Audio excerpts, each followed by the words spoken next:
Halo Rifki Rahman.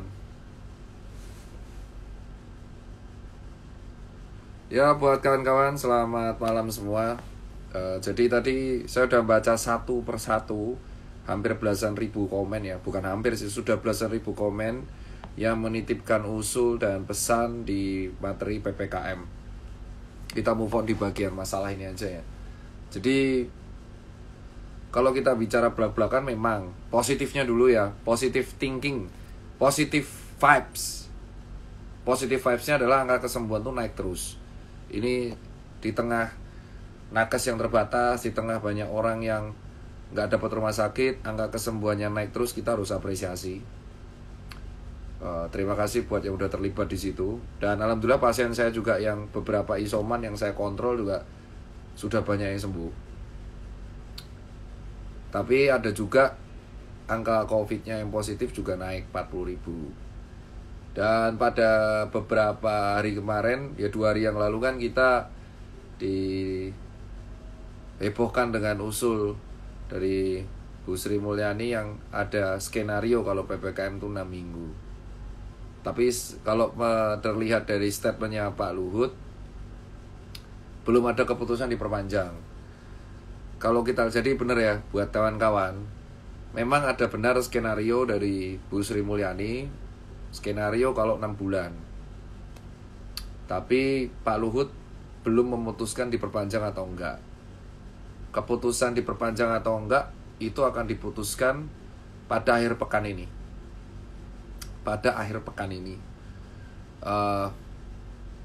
Jadi tanggal 17.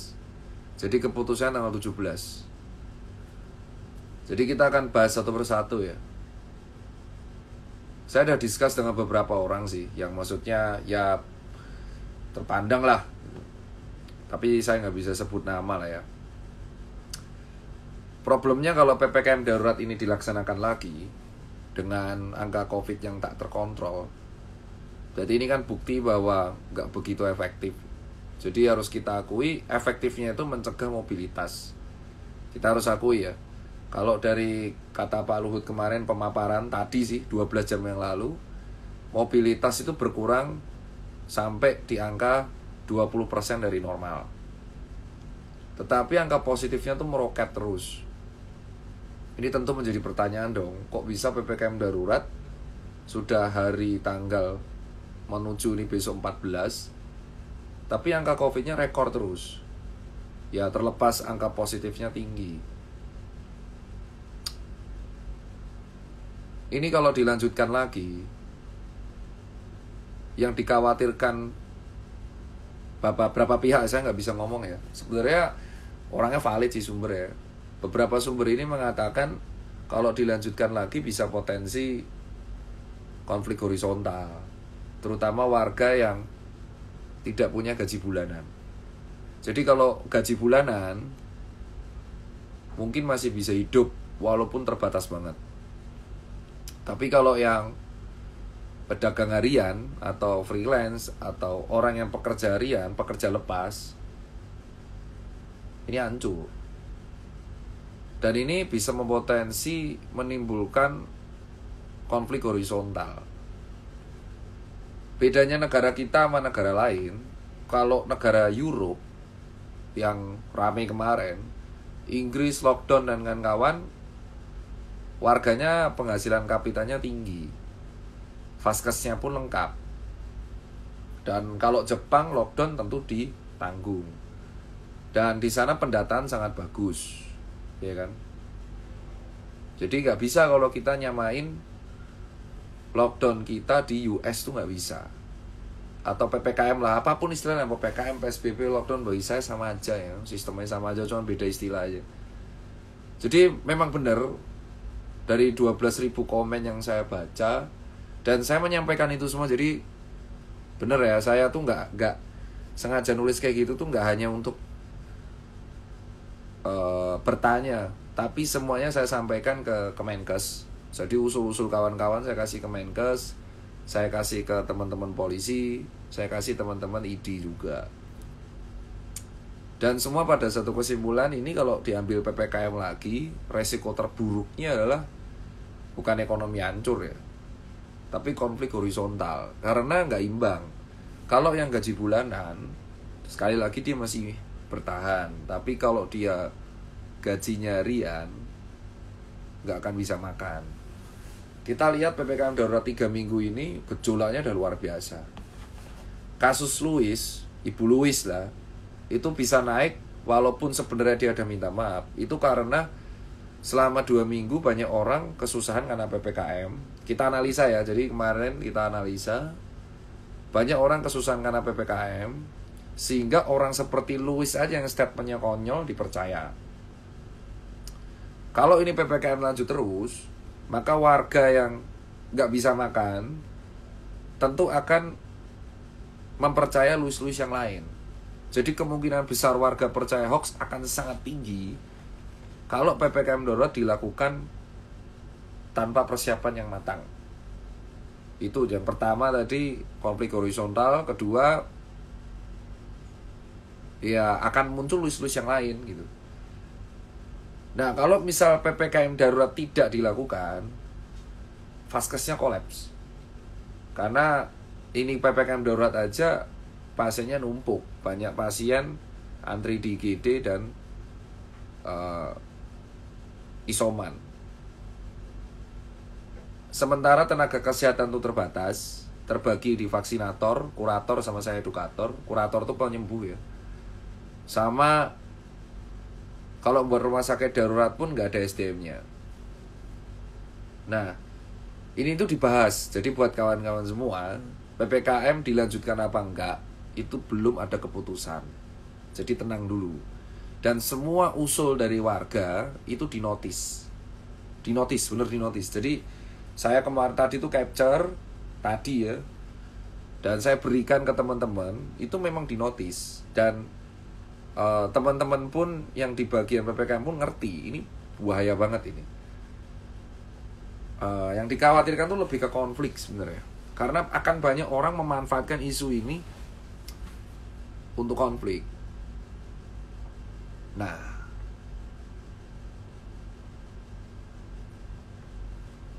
ya, jadi dinotis. Jadi buat kawan-kawan, tekanan dan kritik ini didata. Keputusannya tuh hari Sabtu kayaknya. Ya pokoknya akhir pekan. Pak Luhut ngasih clue kan Sabtu ya. Kayaknya nih. Kalau dari usul dari saya sih sama kawan-kawan yang ngobrol, saya nggak bisa sebut juga di grup dan Zoom, yang bisa kita lakuin, kalau kita buat rumah sakit darurat nggak bisa, karena SDM-nya nggak ada. Kalau kita paksain PPKM lagi, potensi muncul konflik horizontal tinggi banget. Karena akan ada orang yang bisa makan, ada orang yang nggak bisa makan. Jadi potensi hoax, potensi kriminal akan tinggi. Kalau dilepas gitu aja, pasiennya akan nambah. Nah, solusi yang mungkin bisa dilakuin, ini pasti yang diurus Jakarta dulu. Ya, kemungkinan nih, pasti yang diurus Jakarta dulu. Karena Jakarta ini sentral dari pusat ekonomi, pusat pemerintahan, ya. Dan kalau Jakarta ini sampai down, kota lain akan down. Jadi kemungkinan besar usul vaksinasi yang diurus Jakarta aja dulu. Itu yang paling mungkin bisa dilakuin. Jadi bukan berarti kita menganggap daerah lain nggak penting, bukan. Bukan berarti daerah lain wah nggak penting, ini rasis nih Jakarta, bukan. Ini kan udah posisi darurat ya. Kalau PPKM ini diterapkan Jawa Bali semua lagi, potensi konfliknya nggak imbang, bahaya. Jadi mungkin yang akan diutamakan ini pasti Jabodetabek. Kayaknya nih, clue. Antara vaksinasi kenceng banget dari tingkat RW,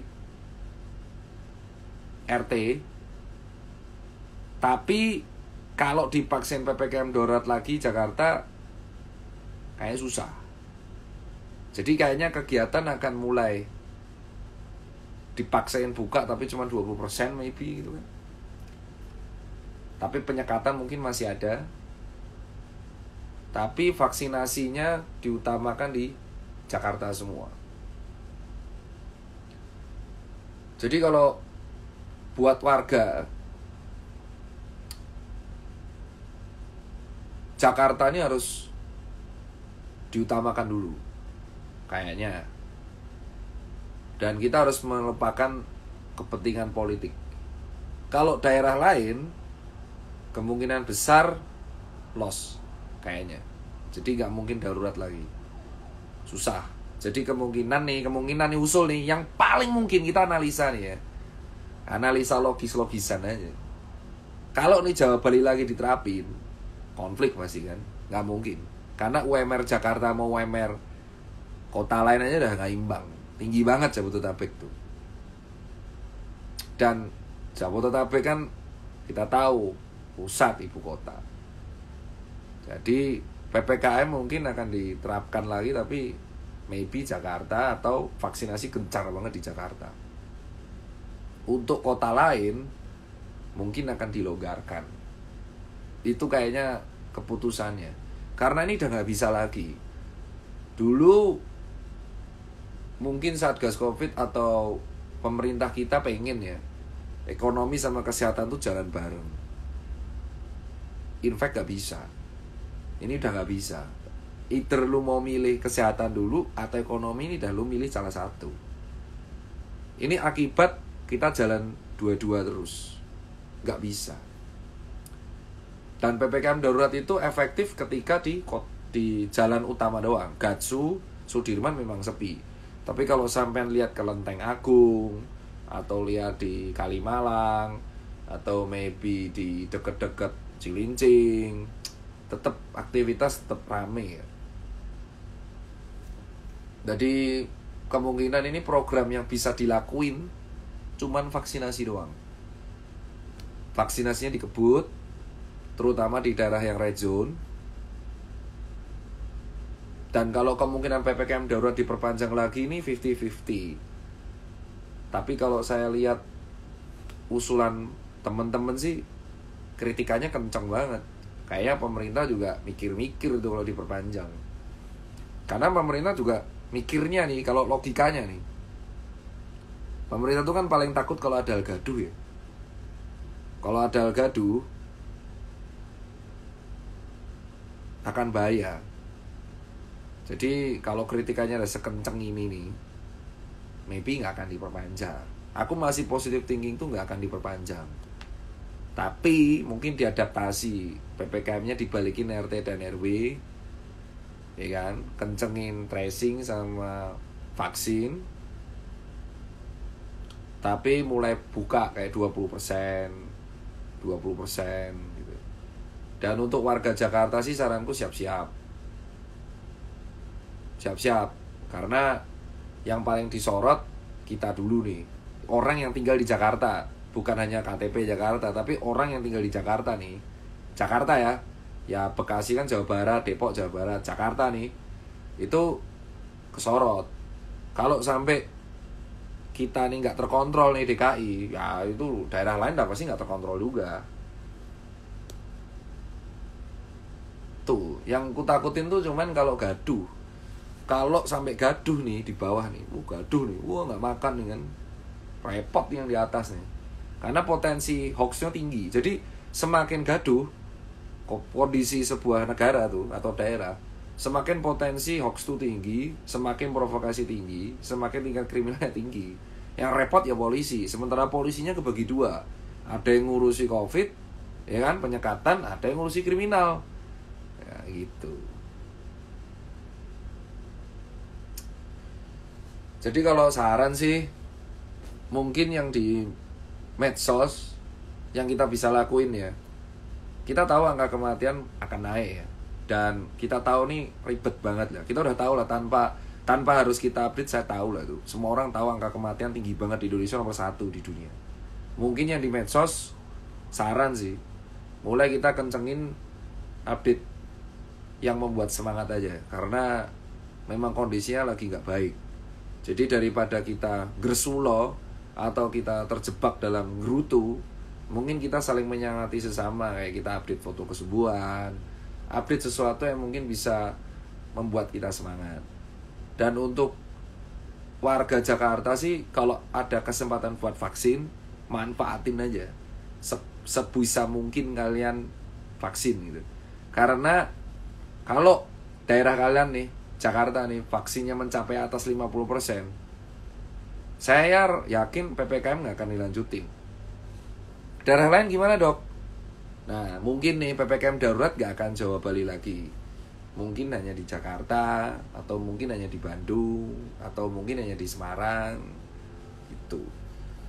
Yang kasihan sih sebenarnya adalah warga yang pekerja harian, karena kan mereka sulit ke data ya, sulit untuk didata dan disensus pekerjaannya tuh apa. Kalau yang gaji bulanan saya yakin masih bisa survive gitu. Ini tinggal 7 hari lagi nih, minggu depan selesai. Tapi ya deg-degan juga, apakah ada warga yang nggak bisa bertahan semua nih sampai tanggal 20 kan. Tapi kalau buat masyarakat nih, PPKM masih belum tentu dilanjutkan. Ya, itu baru skenario. Ya, saya udah baca ngulik semua itu kan. Dan PLBP bilang keputusan akhir pekan. Menimbang dari sektor ekonomi dan kesehatan, menimbang dari kritikan warga juga. Jadi jangan panik dulu. Ya, belum tentu dilanjutin.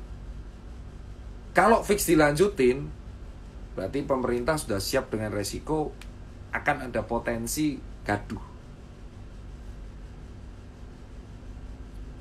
Itu potensi yang paling kenceng. Ya nggak muter, tapi memang itu kejadiannya. Ya. Dan usul-usul itu udah saya kasih semua. Cuman ya masih dirapatkan terus. Yang jelas memang kita sekarang kekurangan SDM kalau tenaga kesehatan. Liga juga belum tentu, tapi gosipnya tanggal 1 Agustus. Terus katanya vaksinasi kalau bisa mencapai 50% di 17 Agustus. Entah benar entah enggak. Tapi kemarin udah dibantah yang PPKM darurat sampai 17 Agustus. Kemarin ada yang bilang PPKM darurat sampai 17 Agustus. Enggak bener itu, udah dibantah itu. Udah dibantah. Itu.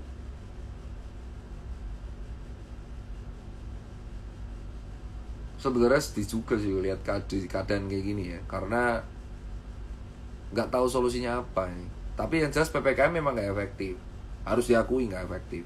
Kalau ada yang bilang efektif, memang nggak lihat realita lapangan, memang nggak efektif. Kalau efektif nggak mungkin angka COVID ini naik terus. Ini naiknya tuh udah gini, tapi yang di bawah juga susah. Jadi PPKM ini tuh angka COVID-nya naik nih eksponensialnya tinggi banget nih, jebret. Tapi yang di bawah tuh nggak makan, jadi ini kena double malahan. Yang di bawah nggak makan, yang di atas COVID-nya tinggi. Berarti kan PPKM tanda tanya, kok bisa nggak efektif? Kesalahannya di mana, harusnya dievaluasi. Salahnya apa? Mungkin penyekatan doang, pindah kerumunan, atau banyak orang juga nggak makan. Nah, upload gara-gara nggak makan malah mereka kena COVID. Bisa jadi kan? Ada orang nggak makan, kurang gizi, jadi nggak malah kena COVID. Jadi ini harus dievaluasi PPKM darurat ini. Alih-alih memperpanjang, lebih baik dievaluasi. Kalau saran saya, sudah saya sampaikan. Jadi daripada memperpanjang, lebih baik evaluasi dulu. Selama 2 minggu ini, kok bisa sih naik terus? Kok bisa sih malah ekonominya turun? Udah ekonomi turun, COVID-nya naik. Pasiennya nggak ada yang berkurang. Dengan bertanya, kok bisa bro? Gitu kan.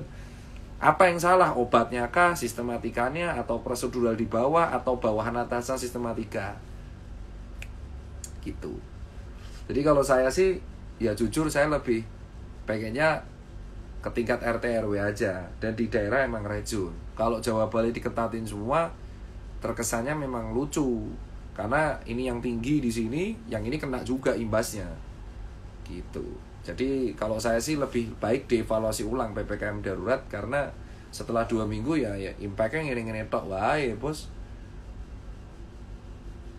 gitu. Ya. Dan sudah saya usulkan sih, dan ini sudah saya usulkan. Jadi jangan diperpanjang dulu, tapi dievaluasi. Evaluasi ya tentu dari banyak lah, dari ahli, dari masyarakat gitu. Berat sih, ini berat banget. Dan ini berat banget buat semuanya. Karena aku ngerasain tokoku tutup 14. Tapi kan aku masih bisa ngaji pegawai. Tapi kalau kita lihat kayak pedagang kopi keliling tuh kayak tahu Starling ya. Kalau di SCBD kok SC Sudirman tuh biasa rame kan, karena kan banyak yang pekerja kantoran beli di mereka. Nah sekarang WFH semua kan, ya nggak ada yang beli di mereka. Atau yang WFH ASN doang. Ini kebijakan yang mungkin terjadi, yang WFH ASN doang. Ini mungkin bisa diterapkan. Jadi ASN atau PNS itu yang WFH semua. Nah yang swasta dan harian lepas. Ini mungkin. Jadi kemungkinan ya bekerja sama dengan ya ASN WFH semua, vaksinasi kencengin, evaluasi kritikan masyarakat, tidak lagi Jawa Bali tapi kota-kota tertentu. Terus penyekatan kayaknya yang gak efektif juga ya bro. Mungkin yang disekat antar kota mungkin efektif kalau yang di gate antar kota. Tapi kalau dalam kota tuh kayaknya orang efektif ya bro. Kayak kita pasti nemu jalan tikus juga kok kemana-mana. Jadi kayak cuma hanya memindah keramaian lain. Kayak itu sih. Sama vaksinasi kencengin. Yang swasta mungkin boleh buka lagi. Tapi ASN aja yang di-WFH-kan. Karena kan kalau PNS masih dapat gaji bulanan. Tapi kalau orang yang pekerja harian kan nggak dapat. Maybe itu mungkin kayak gitu. Terus kemungkinan besar harusnya tuh ketika nih PPKM, kantor-kantor di SCBD maybe bisa disterilisasi. Ini good banget. Dan kita batasi anggaran yang nggak penting. Kayak disinfektan tuh nggak penting banget sih sebenarnya yang di luar-luar semprot itu. Mending anggarannya digunakan untuk orang-orang yang pekerja harian. Sambil kita memvaksinasi yang Jakarta ini. Dan penyekatan tuh lebih efektif kalau antar kota. Dan warga negara asing juga harusnya nggak boleh masuk. Nyatanya masih masuk, itu minus banget sih. Poin minus itu adalah yang dalam nggak boleh berpergian, tapi yang luar boleh masuk tuh nggak boleh harusnya. Harusnya antar kota di gate, tapi dalam kotanya udah mau ngapain. Jadi penyekatan dalam kota itu sebenarnya nggak gitu efektif ya, karena dia tuh tetap hanya akan pergi tapi lewat jalan tikus. Kayak contoh kita penyekatan di jalan tol ya, dalam kota. Mungkin kalau kamu Jakarta kamu tahu ya di Jakarta Inner Ring Road, JIR gitu ya. Itu kan kalau jalan tol memang disekat-sekat keluarnya. Tapi kalau yang nonton tuh bisa lewat, sama buderannya doang tuh. Apa lingkar Semanggi itu disekat, tapi ya bisa lewat dari mana-mana. Jadi kalau penyekatan dalam kota itu memang sudah kurang efektif banget. Yang efektif tuh memang penyekatan antar kota. Kayak contoh ya Jakarta. Jadi kita membatasi mobilisasi itu hanya di kota tertentu. Ya Jakarta, Bekasi ya Bekasi, Depok ya Depok. Kecuali KRL itu. Mungkin itu yang bisa dilakuin. Dan surat-surat tuh udah gak penting. Kayak SKIM tuh sulit nih, malah membuat macet. Mending dibuat kebijakannya cukup 3. Lu mau keluar kota ya vaksin, atau kalau nggak bisa vaksin ya alasan nggak vaksin apa. Kedua, swab antigen sih, PCR tuh udah terlalu mahal. Terus ketiga ya obat-obat yang pengurang gejala ini jangan sampai ketimbun, sama memastikan pasokan oksigen aman. Terus mendata kritikan. Terus ya penyekatannya seperti itu. ASN sih mending WFH. Itu sih. Iso, bukan nggak digagas. Saya positif thinking banget nih. Usul-usul itu didata. Soalnya pada tadi nih kalau kalian bilang ini nggak didengerin. Tadi kan heboh nih. Iya kan, PPKM diperpanjang 6 minggu. Dibantah langsung oleh PLBB. Enggak ada yang perpanjang. Nah, belum. Itu bro. Jadi kita bahas yang sektor ini dulu ya, yang PPKM. Jadi mungkin sampai 4 hari ke depan sih saya minta bantuan kawan-kawan untuk ngupdate yang positif aja sih. Ya yang tenaga kesehatan di Instagram, mungkin kita tahu lah ngupdate kematian tuh penting ya, karena itu kan angka darurat tuh sebenarnya dari angka kematian, karena kita nomor 1. Tapi warga kita tuh udah judek tuh, udah muak tuh kayak, saya tahu posisinya tuh kayak muak kayak, aduh nggak kelar tuh. Jadi kita kasih hope-nya tuh di kesembuhan. Mungkin mereka tuh udah tahu, tanpa dikasih tahu mereka udah tahu angka kematian tuh tinggi. Jadi saya setuju banget langkah Dr. Deksa yang ngepost angka kesembuhan. At least tuh ngebuat hope bahwa oh gue bisa nih gitu. Itu aja sih kalau dari saya. Jadi thank you banget buat yang usul tadi 11.000 udah saya sampaikan tuh beberapa. Bagus tuh ada 5-6. Yang like-nya tinggi-tinggi itu bagus banget tuh yang komennya. Dan mungkin 4 hari ke depan kita akan lebih ngepost yang positif vibe gitu. Itu sih kalau dari saya, dan moga-moga kita bisa bertahan sampai tanggal 20 bro. Yuk.